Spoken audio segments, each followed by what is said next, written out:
The fresh confrontations between the forces of the Democratic Republic of Congo (FARDC) and M23, which has left scores dead and several running away from the battlefields, has left many questioning the capacity of the East African states to pacify the region using the East African Regional Standby Force. The force, which has been deployed to eastern Congo by heads of state, saw its premature expulsion by the Democratic Republic of Congo (DRC) President Felix Tshisekedi on 8 December 2023.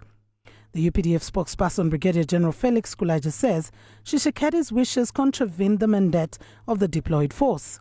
Once the government of DRC felt we were not doing their bidding, once the mandate expired on the 8th of December 2023, the intervention force had to leave.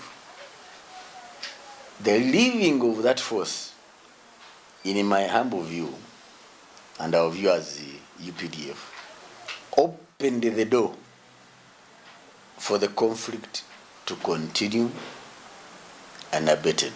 Kulaja says the departure of the East African Community Force from eastern Congo abated the conflicts to escalate, and yet this was the best time for the East African community to use the opportunity to resolve conflicts peacefully. But now the developments indicate that we lost, as East Africa, we lost an opportunity to have a peaceful solution, which had been attempted in 2009 when Uganda was the mediator in the conflict. Analysts say the Monday morning fight between FARDC and M23 that has seen state forces driven away from controlling Goma and surrendering to rebels is a sign of the worsening security state in the Eastern Democratic Republic of Congo. Well, for the starters, it is a test on the East African community, whether it can pacify its own regional members. When we were in Congo as East African Standby Force, the mandate that we were given was not an engagement mandate. It was a defensive mandate.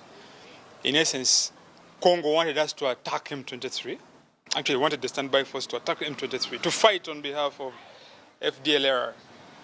But the mandate that the East African community had given the standby forces was to go and keep peace. The standby force was rejected by the DRC, you know very well. When we went in, East African forces went in, DRC preferred SADC. Because of the interests of different actors within East Africa, the community.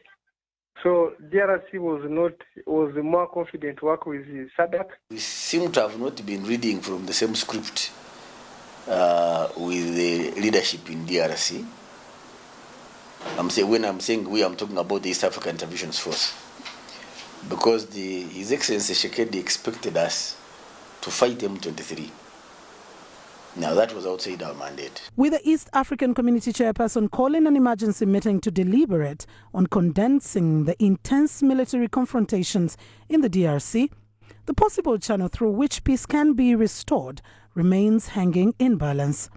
Uganda's defense, which is part of the East African Community Force, says it is ready to undertake new mandates if the executive wishes. It's a humanitarian crisis, both in the Goma and in that sub-region.